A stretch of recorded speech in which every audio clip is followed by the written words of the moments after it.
Ciao amici, ben ritrovati. Oggi parliamo di Waterman Brown, quello che oggi anche troviamo come Absolute Brown, ma insomma è il marrone di Waterman. È uno dei miei inchiostri preferiti, un inchiostro di riferimento, c'è poco da dire. È bello e per fortuna non costa nemmeno un'esagerazione, insomma 50 ml di calamaio. Non vi sto a raccontare la storia del brand e le gamme, gli inchiostri eccetera, perché vi lascio la scheda qua in calce al video dove potete andare a vedere la presentazione senza che adesso insomma ci dilunghiamo troppo su packaging eccetera e quant'altro. Analizziamo l'inchiostro. Allora, intanto, come prima cosa lo proverò su una Caveco Sport, la Ciano, una delle ultime che è arrivata. Lo so, mi direte, Marco, fa calci e pugni. Avete ragione, però l'ho provata un po' in tutte le salse con tanti pennini. Volevo provarla anche con un doppio B, che è quello che equipaggia questa stilografica.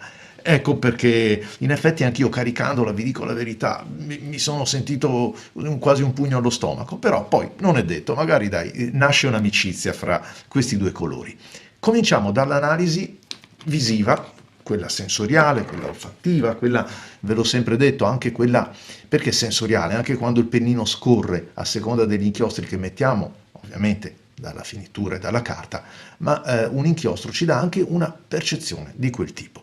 Nel calamaio vedo un marrone che non è un marrone forse assoluto come ci dichiara Waterman, è un marrone che strizza l'occhio volentieri anche all'arancione esaminandolo da qua, cioè ad un rossastro, ad un marrone un po' caldo, un po' addolcito, chiaro comunque piuttosto che scuro.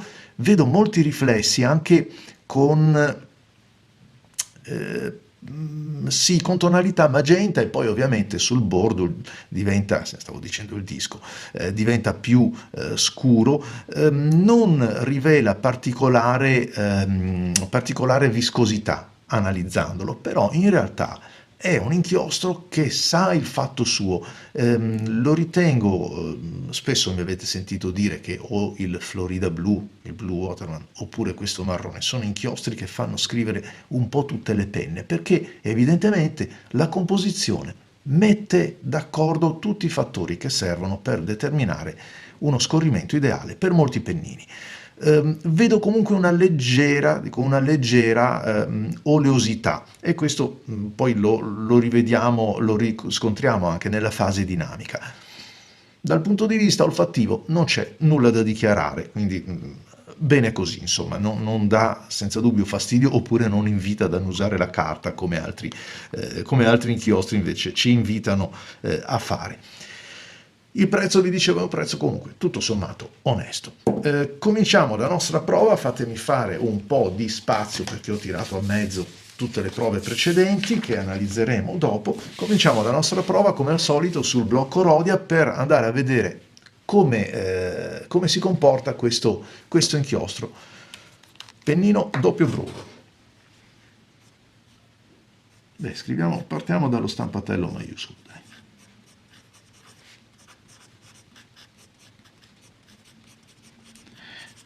Scorrevole, certo, è un inchiostro scorrevole, è un inchiostro che non è troppo unto, non è troppo asciutto, è un inchiostro che si pone veramente nel bel mezzo di quello che ci serve per far scrivere bene ogni tipo di pennino. Aiuta un po' quelli più appuntiti, faccettati, e però non è troppo indulgente con quelli arrotondati, come il caso di questo, che con altri inchiostri un pennino del genere sarebbe schizzato immediatamente. Waterman Absolute.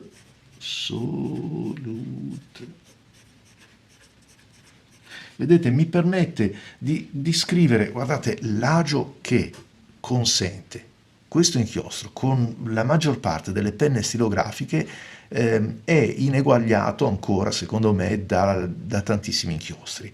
Cioè, forse questo inchiostro, come tutti i Waterman, non eccelle, se disegnassimo un grafico radar, non eccelle da nessuna parte, ma fa così bene tutto quello che c'è da fare che non se ne sente alcuna mancanza. Quindi per me benissimo, è promosso. Anzi, ne approfitto per fare anche una prova di Ecco, sentite come comunque lasci anche un po' scoperto il pennino, cioè non è uno di quelli che lo unge troppo, sentite.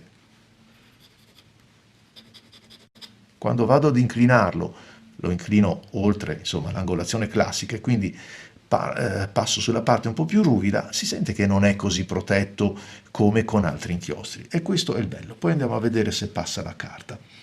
Sto scrivendo con una Kaweco Sport, il pennino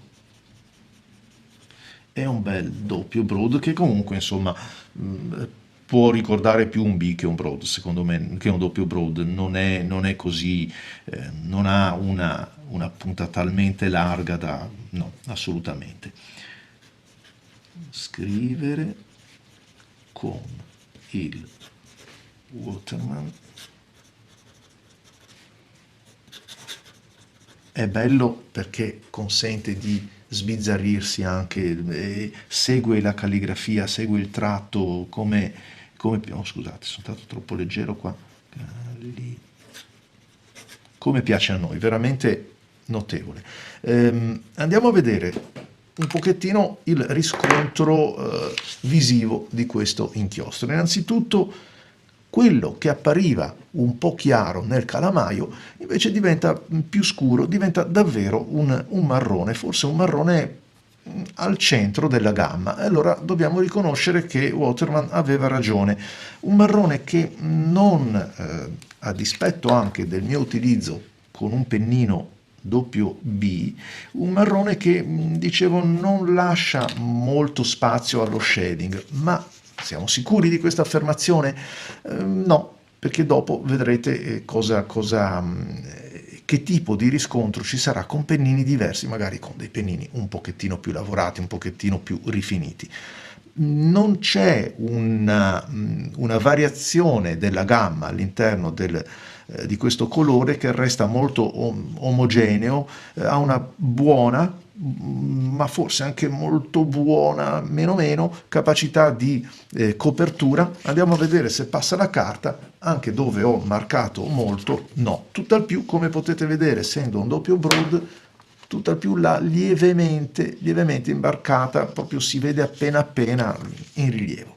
E adesso andiamo a vedere invece qualche prova che ho fatto con altre carte e con altri pennini. Per esempio questo è il blocco pigna, un blocco pigna style, una carta molto economica se vogliamo, senz'altro rispetto a Rhodia, ma come potete vedere la tonalità dell'inchiostro, aspettate che mi munisca della mia bacchetta che in realtà è un pennino, come vedete la tonalità dell'inchiostro è quella, quindi in questo possiamo riscontrare una coerenza anche a dispetto di finiture, quindi di capacità di assorbimento diversi, ma anche di riflettenza, cioè di luminosità diversa.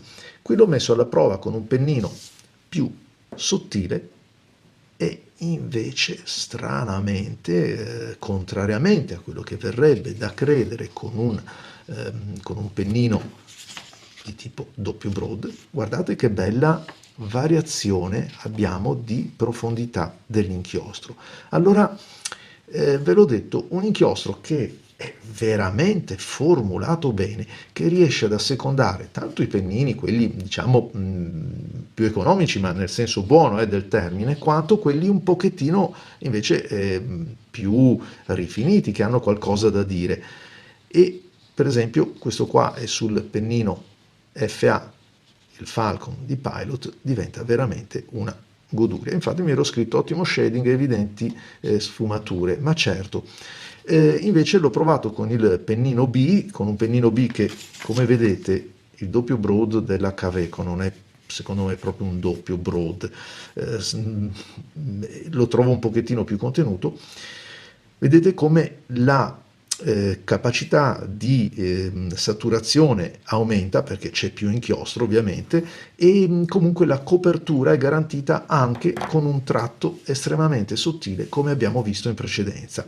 Qui ho calcato un po' per andare a fare la prova se passa il foglio e non lo passa, però dove veramente ci ho dato dentro si vede appena, forse riuscite a vederlo così, appena che c'è un po' di inchiostro che è stato assorbito anche in profondità. Nulla che comunque nulla che ci impedisca di scrivere anche da questa parte. Quindi prova superata, andiamolo a vedere con altre carte, ne ho davvero tante perché è un inchiostro che poi basta vedere anche, non riesco a farvelo vedere, ma insomma sta quasi terminando e credo che sia la terza o la quarto calamaio, detto da Marco Chiari, ecco, tenere presente questo perché che ne uso tanti, ne ho tanti e quindi ci metto più tempo a finire un inchiostro.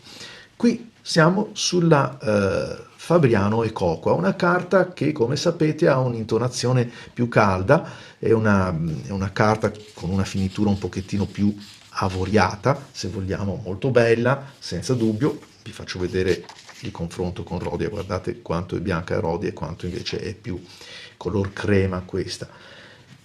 Il colore diventa, secondo me, ancora un pochettino più bello. Sulla carta avoriata a me piace ancora di più, perché comunque mi piacciono i marroni, anche qui al solito un po' per carattere, senza le mezze misure, o il marrone un po' caldo, quello che si spinge, vi dicevo, verso l'arancione, verso tipo un Ancient Copper della Diamond, per dare un esempio, oppure il sepia, quindi desaturato, asciutto, rigoroso.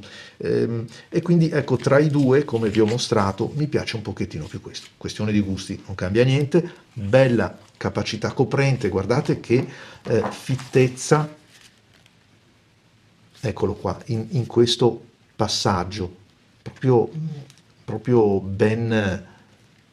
bella pennellata, a coprire tutta la parte, tutta la superficie in maniera omogenea, molto bene.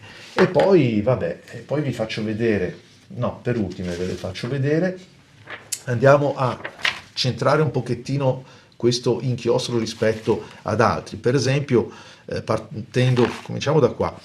Per esempio questo qua è l'Herben, il Caroube de Cypre, che non sarebbe nemmeno proprio un marrone, ma per indicarvi quanto poco basti per spostare questa tinta con l'aggiunta di un po' di giallo, un po' di rosso, oppure un tocchettino di blu per andare a desaturarlo e spostarlo verso un marrone molto scuro. Questo è il Visconti invece. E arriviamo al Waterman Brown. Sembrano abbastanza vicini, ma in realtà non lo sono molto. Ora vi farò vedere un confronto più diretto.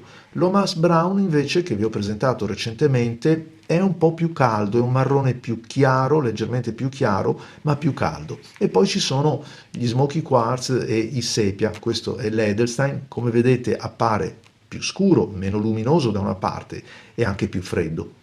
Quindi abbiamo delle note cromatiche sottratte rispetto al rosso che possiamo trovare in questo tipo di marrone, con lo Smoky Quartz è già più deciso verso un grigio marrone in quanto è desaturato, e ancora di più è desaturato il Röhren Klinger Sepia, che come vedete perde, se vogliamo, la connotazione di un marrone e si spinge davvero quasi ad un grigio, però è un inchiostro elegantissimo e di quelli tra l'altro che funziona molto bene.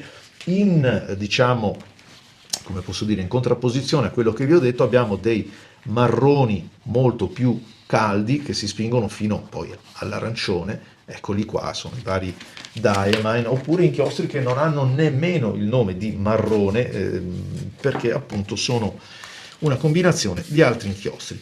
Vi dicevo del Visconti e dell'Omas che vi ho presentato, allora mettiamoli a confronto qua. Questo è il nostro Waterman Brown, sempre sul blocco pigna. L'inchiostro Omas, anzi mettiamoli così, l'inchiostro Omas, come vedete, questo qua, è molto più chiaro, addirittura potrebbe apparire quasi un arancione, appunto un rame rispetto al nostro Waterman.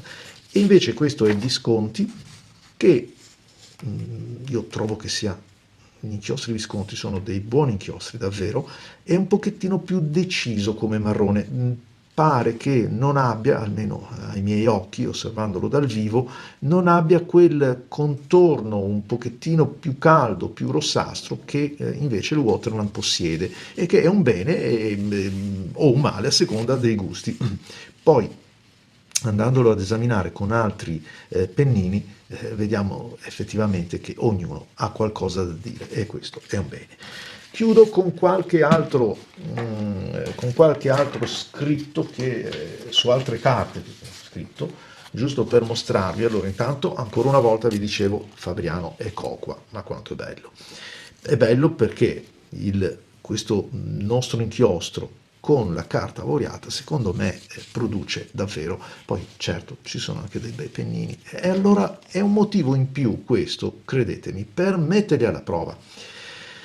Per metterli alla prova perché, perché abbiamo eccolo qua, scusate il Waterman, perché abbiamo la possibilità di capire se è la penna che scrive bene o se è l'inchiostro che scrive bene, oppure la carta, in questo caso ci mettiamo anche la carta. Vale la pena davvero provarli e su una carta bella come per esempio questa è la Fabriano Ego, se la trovate, mamma mia, fatemi sapere dove l'avete trovata, guardate che bellezza, che pienezza riesce ad esprimere comunque un inchiostro come questo. Stiamo parlando certamente di una carta rifinita a dovere, di pennini senza dubbio molto validi, però questa è una, come potete vedere, un perforato di Pigna Qua Block. Anche qui trovo che sia veramente, e a seconda dei pennini, per esempio questo della Columbus un pochettino più grosso, oppure quello l'extra fine della Custom, dà una saturazione e quindi una profondità del colore via via diversa.